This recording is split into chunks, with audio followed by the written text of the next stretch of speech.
Okay, so tonight I'm actually going to be talking about continuing education departments of colleges, or corporate college, as some colleges will call it, and how that can benefit you as a speaker, what you can expect, and what type of opportunities are there. So we're going to go ahead and get started here. I've pulled up two different college websites. I pulled up one that is a state University of North Florida, here in Florida. And I pulled up another one that's a community college as well, just so you can kind of get an idea and feel for, the type of college and what their division of continuing education offers, entails, and so forth. So as you can see on my screen here, the University of North Florida, which is a fairly large school here in Florida, it's in Jacksonville. They have a division of continuing education, and it's quite large. I've actually interviewed with them before to do some speaking at their school. So to kind of give you an idea of what the division of continuing education, regardless of what school it is, this is really where they are. This isn't for the student side, for freshman, sophomore, junior, senior. It's more for the community in the area, the businesses that are in the area. So as you can see here, their division of continuing education, they have professional development, legal programs, IT, professional programs, leadership development, customized corporate learning, financial programs, health programs. They also do test prep as well, mostly for those people who were probably just, doing their, getting their high school diploma and so forth as well. So they also have, some of them will also have specialty programs, like they have Ollie Learn Jacksonville, where there's more like the arts and crafts hobbies. They'll teach languages, photography, all sorts of different things that could be like a weekend class, or maybe something over the summer as well. So the division of continuing education will always be doing a lot within the community. So this is a great place for you as a speaker to go to pitch a program. So I'm going to give you a brief example. Westchester Community College in White Plains, New York, they're one of the meeting planners I've worked with. She continues to do a program for those people who want to learn how to become a meeting planner. There's really nothing at the college level that kind of teaches you that, where you could jumpstart and become an independent meeting planner. So that is what she pitched to the continuing education division of that school. She said, listen, let me come in, she did the program outline, and she basically said, which this she did as a class. So this was over, I think, like a 2-month time period, twice a week in the evenings from like 6 to 9. Where they could actually, she would walk them through planning a fictitious event, all the different things that you're going to need, the different types of vendors that you're going to work with, and so forth. So it's a really cool program. She still does it to this day. I actually went in 2019 and I spoke to her students, and it was really great. I talked with them about speaker selection, educational content, how important that is. So it worked out very well for her, and continues to do so. Now, clearly the college is paying her for this, but they're paying her differently. This wouldn't be like a keynote opportunity that you would do. This is going to be more like a ongoing learning thing. Now, the reason that she pitched this particular type of program is because, number one, the school paid her to do this. And they continue to pay.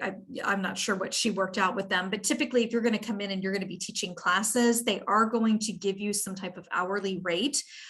So it may be like $100 an hour or $150, depending on the school. Some schools will even say, help us get students, and we'll pay you off, commission off of that too. So there's lots of different ways that you can work that. But the first thing you need to do is figure out what type of program. Is it going to be something like that where it's over the summer, like maybe a 2-month program and you're teaching in the evenings? Or is it just going to be a one-time thing? Maybe you're there from 6 to 9 on a weeknight speaking, and that's it. So you need to figure out what's going to work best for you and for the school and the people within that community as well. So I would recommend working on an outline of what you would want to pitch to them, before you contact the school, and how this could fit into the curriculum, how this would help the local business or professional community within that area. So definitely put together a really tight outline.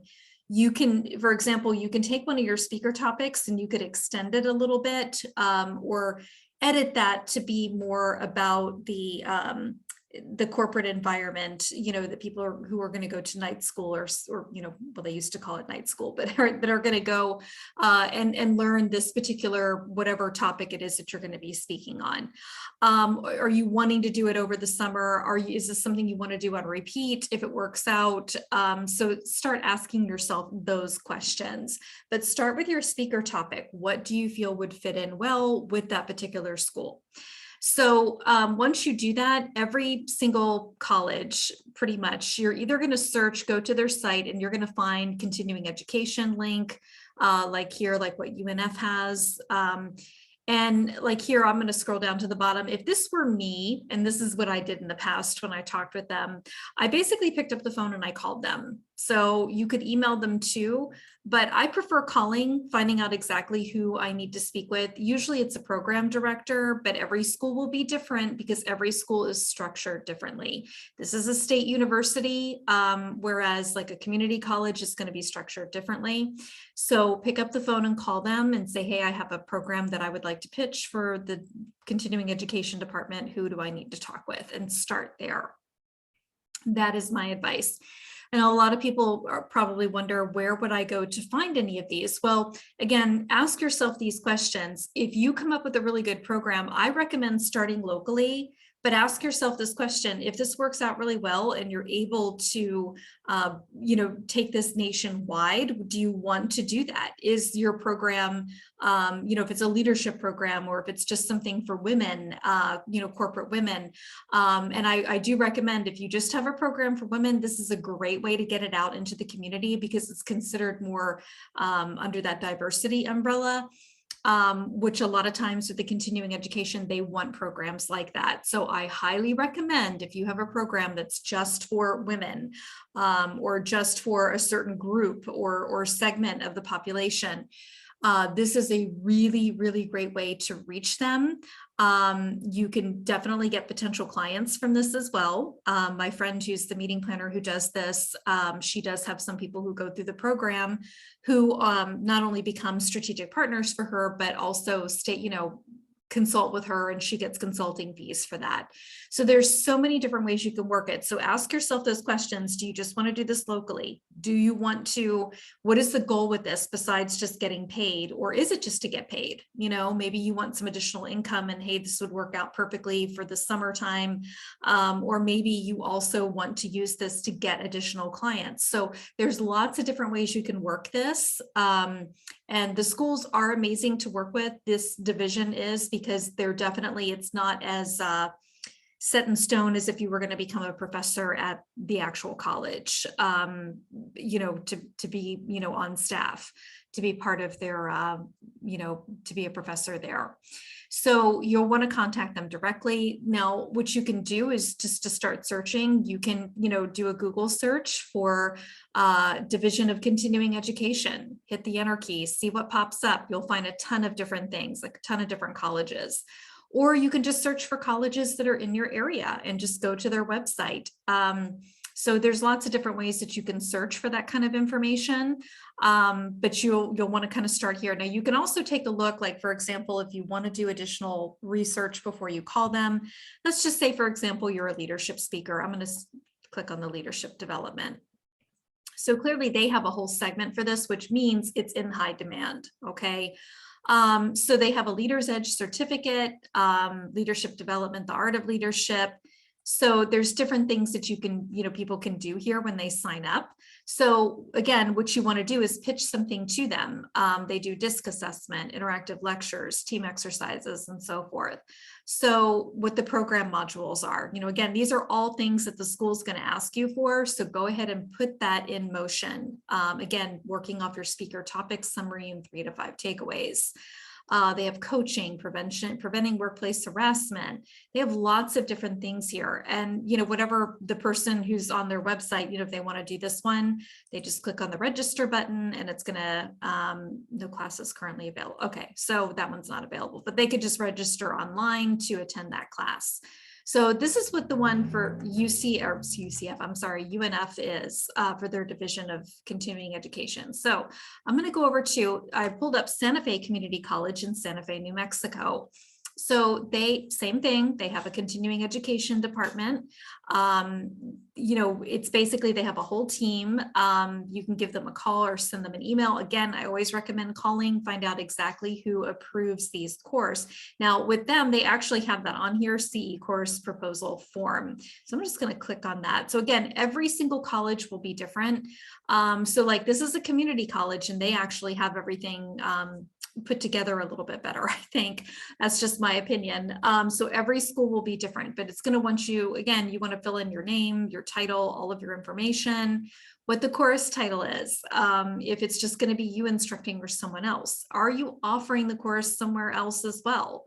What the description is, list 5 specific learning outcomes. Again, your topic summary, 3 to 5 takeaways fit in perfectly here. List the methods of presentation. Are you going to do a lecture? Would it be online? Again, there's just so many different things that you can do here. You can be really creative.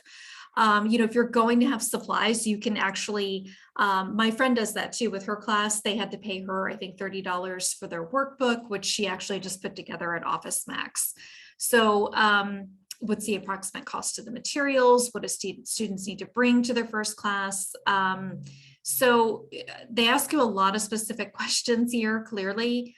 What days do you prefer to teach? How many total instructor hours? How many weeks, daytime, evening, intensive or workshop format?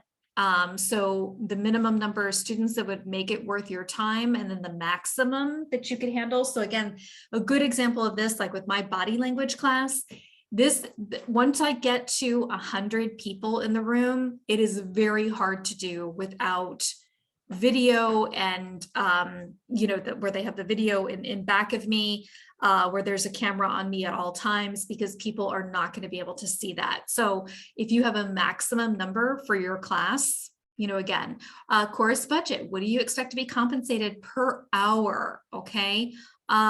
What other expenses, other salaries, like what's the budget of this? What are you going to need to make this worth your time?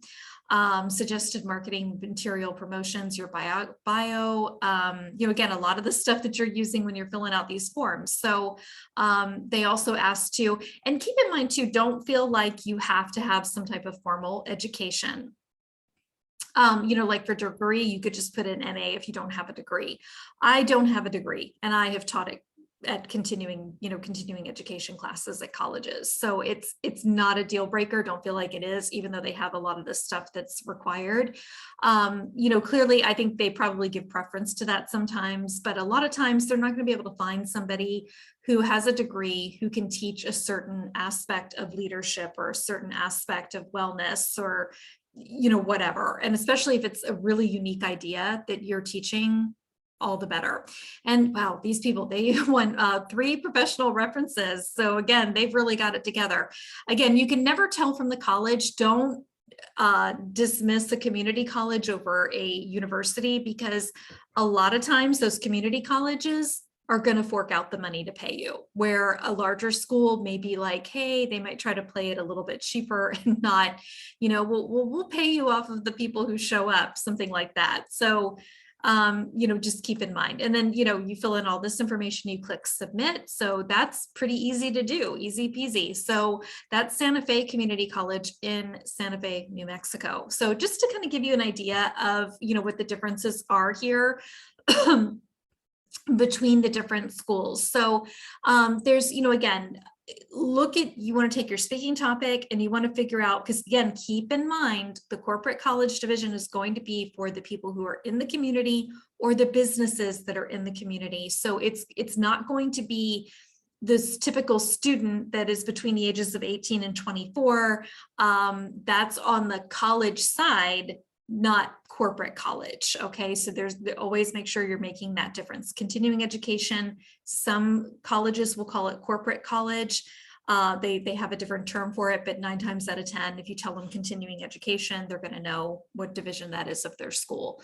So this is more for the business community. So again, this is a great way for you to get clients. It's a great way for you to have some additional quote unquote, this is still considered speaking, opportunities on your calendar, and you're getting paid. On average, like I said, I think for a school, the times I have done this and the other people I know that have also done it, again, depending upon the school and depending upon what you're pitching to them, I think a good average would be between 100 to 150, but it could definitely be more. Harvard, the Harvard College, obviously everybody knows what school I'm talking about, but they even have a corporate college as well, a continuing education division. And they had reached out to us, this was a couple of years ago, but they actually just wanted like a keynote. They were calling it a keynote, but it was like 6 to 9 in the evening. They wanted someone to speak lecture for 3 hours, as they put it. And they were paying 15 grand for that. But that was Harvard, and they were very, they really were giving a lot of preference to people who were Harvard alumni. I think at the time I had 2 people in my program who went to Harvard, so which neither one of them got picked, but it's always going to be different. So keep that in mind. Again, when you're filling out these forms, this is another reason why I like to call, because I always like to ask them, what is a good budget? Do you have budget guidelines that I should be following? Try to find that out, because again, I can't stress this enough. There are times that you are going to be in it, like if you may only want to, thinking you're only going to charge like $2,000 for, again, I'm making this up, but the $2,000 for this one class, and they may have a budget of 5 to pay you. So their budget may be higher than what you were going to quote anyway. So always try to ask to get that information first. So same thing would apply to this, for the corporate college. So again, for those of you who do leadership, anything to do with communications, really anybody, any speaker, wellness, as you can see, like even with UNF on theirs, they have health programs, finance, those of you who are in finance, or real estate. I'm just going to scroll down here to see what they have for healthcare programs. So they have a lot of different things. They've got animal assisted therapy symposium. And again, just because you don't see what you would be doing on this list doesn't mean that they wouldn't do it. So like for wellness, if you are, maybe yoga, or you want to teach people how to de-stress, and this would make a great program in their healthcare division, then perfect. Still pitch it. Don't look at what they have here, like Lean Six Sigma Green Belt for healthcare. Okay. I don't really know what that is, but again, don't feel like it has to fit into that, like medical interpreter. There's a lot of different things on here that could still, fit into wellness, as you can see. Same thing too, legal programs. There are still, and again, this is great. Now, obviously their legal programs, they have an online for paralegal, legal secretary, workplace mediation. So again, if you are an attorney and you're going through this and you're like, hey, I really want to get more clients in my local area, this is a great way for you to do it. What type of clients are you wanting? Are you a mediator? Then you need to pitch a mediating program.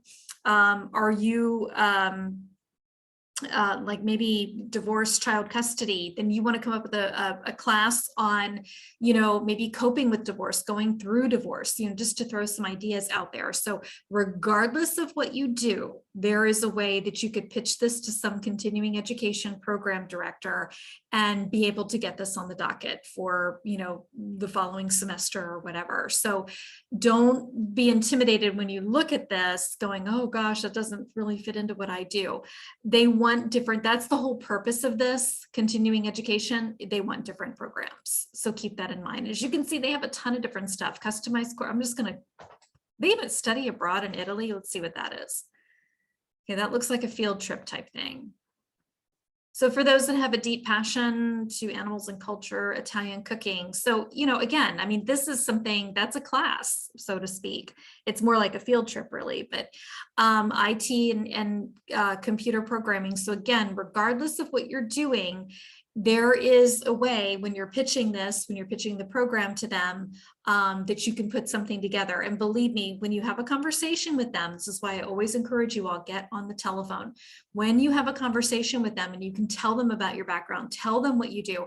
If they've gotten requests from people in the community that, hey, I'd love to see this program, they're going to share that with you and you guys can customize something together. So there's so many different opportunities here. So start with your speaker topic, ask yourself those questions, and then start looking, just do a search of the local colleges that are around you if you just want to do this locally. If you really want to blow it up and go gangbusters and you've got other areas that you want to go into, then do a search, in other states as well. So again, hopefully this helps, and how this, the Division of Continuing Education can really fit and formulate into your speaking career.